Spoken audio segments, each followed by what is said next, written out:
गरीब साध साध सब नेक हैं, आप अपनी ठोरे। जो सतलोक ले जाएंगे वो साधु कोई और।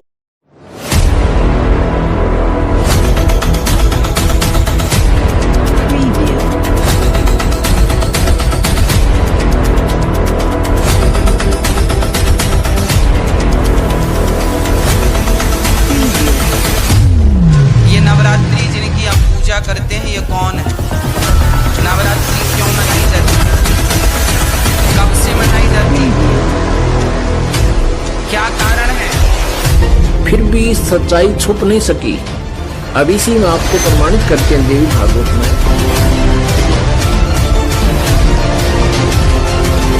नवरात्रि कब से मनाई जाने लगी? ये नवरात्रि जिनकी आप पूजा करते हैं ये कौन है? नवरात्रि क्यों मनाई जाती है?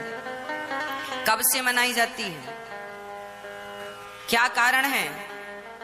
तो आपको बताएं, भगवान श्री कृष्ण के जन्मोत्सव से ही नवरात्रि का भी उत्सव चालू हुआ।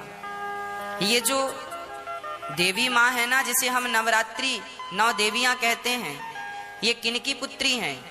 ये माता यशोदा की पुत्री हैं। इनका एक नाम है योग माया। इनका नाम क्या है? योग माया। जब भगवान श्री कृष्ण का जन्म इस धरती पर हुआ, कृष्ण बनकर आए, तो भगवान ने अपनी माया से कहा, देवी आप भी जाओ, क्योंकि आपके बिना हमारी लीला संभव नहीं है। तो भगवान श्री कृष्ण ने तो माता देवकी के गर्भ से जन्म लिया और योग माया ने माता यशोदा के गर्भ से जन्म लिया। और जब श्री कृष्ण को वसुदेव जी ने रखा तो उस कन्या को लेकर आए। माया, योग माया ने कहा, प्रभु हम आपका इतना बड़ा काम करेंगी, हमें क्या मिलेगा? तब भगवान कृष्ण बोले, देवी हमें लोग साल में एक बार कृष्ण जन्माष्टमी के दिन व्रत रखकर पूजेंगे और तुम साल में 2-2 बार नव देवी के रूप में पूजी जाओगी। यही तुम्हारे जाने का प्रतिफल है। वह भगवान माता योग माया को भेजते हैं। और जब कंस कृष्ण को रखकर देवी को लाए तो कंस को पता चला 8वें गर्भ में बेटी नहीं बेटा हुआ है। तो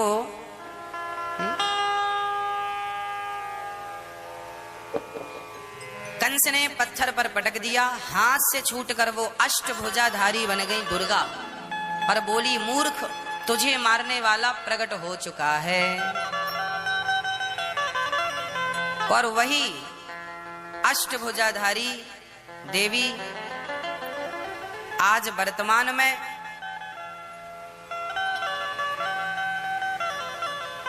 यहां से मथुरा से जाकर आप पर्वत में जाकर विराजमान हो गई।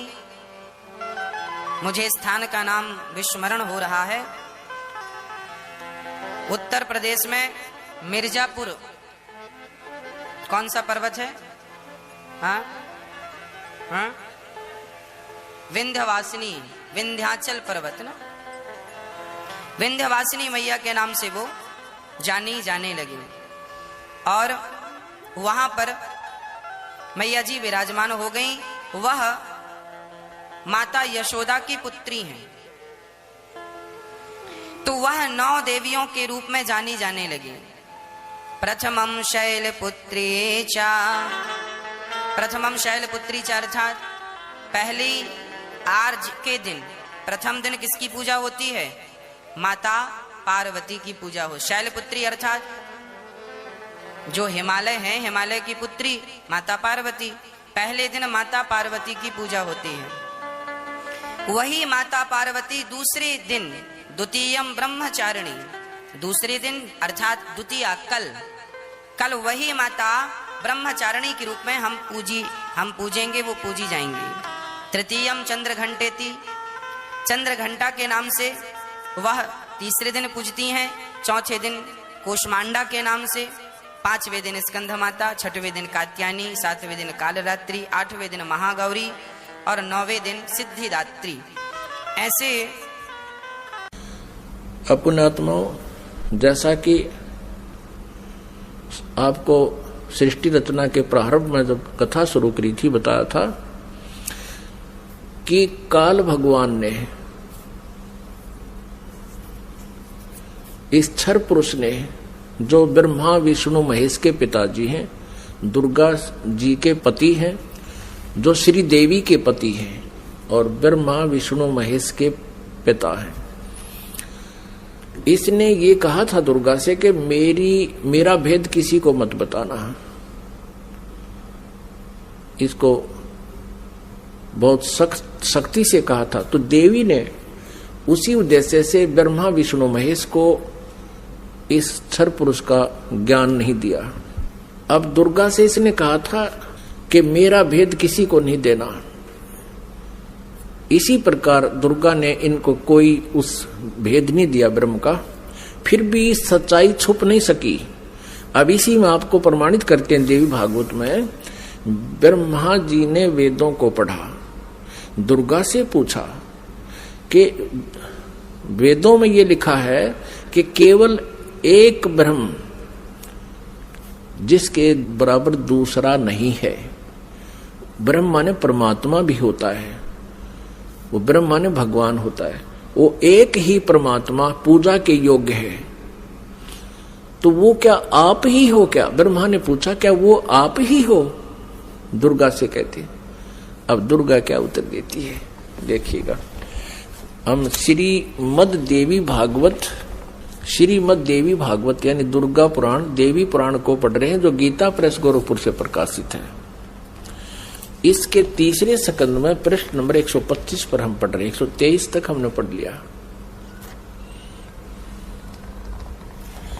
यहां 124 पे देखिएगा,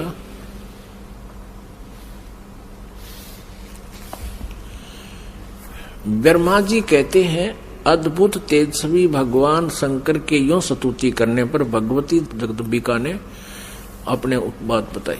अब यहाँ ब्रह्मा जी पूछ रहे हैं, ब्रह्मा जी का प्रकरण चल रहा है। ये 125 पृष्ठ पे हम पढ़ रहे हैं तीसरे स्कंद में। इस मूर्त और अमूर्त जगत का आधार तुमसे पूर्व कोई भी दूसरा पुरुष नहीं था, कोई तीसरा भी नहीं है। एकम एवं द्वितीयम ब्रह्म, इस वेद के वचन को व्यर्थ कहना तो बनता नहीं। अब दुर्गा इनको कहा करती, मैं ही सब कुछ हूं, मैं ही तुम्हारा पिता हूं, मैं तुम्हारी माता हूं। तो अब ब्रह्मा जी ने वेदों को पढ़ा तो इसने कहा कि वेद के वचन को हम झूठा भी नहीं कह सकते, और इधर अनुभव दूसरी बात कहता है। इस प्रकार वेद वाक्यों और अनुभव में अत्यंत विरोध उत्पन्न हो रहा है। वेद कहते हैं एकम एव अद्वितीयम ब्रह्म है, तो क्या वह आत्म स्वरूपा तुम ही हो अथवा वह कोई और पुरुष है? मेरे इस संदेह को दूर करने की कृपा करो। किसी महान पुण्य के प्रभाव से ही मुझे तुम्हारे चरणों की सेवा सुलभ हुई है। तुम स्त्री हो अथवा पुरुष, यह रहस्य भी मुझे विषाद रूप से कृपा करके बतलाओ।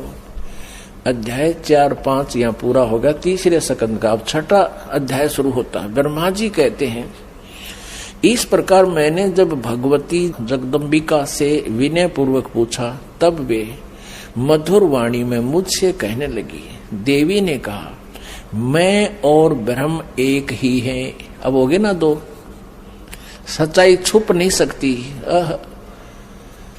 एक ही है। मुझ में और इन ब्रह्म में कभी किंचित मात्र भी भेद नहीं है। जो वे हैं वही मैं हूं, और जो मैं हूं वही वे हैं। बुद्धि के भ्रम से भेद प्रतीत हो रहा है। हम लोगों के सूक्ष्म भेद को जो जानता है, इसे सीधा दो तो है ही, ये जानता है वही। अब 125 पृष्ठ हमने पढ़ा, अब 126 पढ़ेंगे। वही बुद्धिमान पुरुष है, वो तत्वदर्शी संत है जो हमारी भिन्न भिन्नता को समझता है।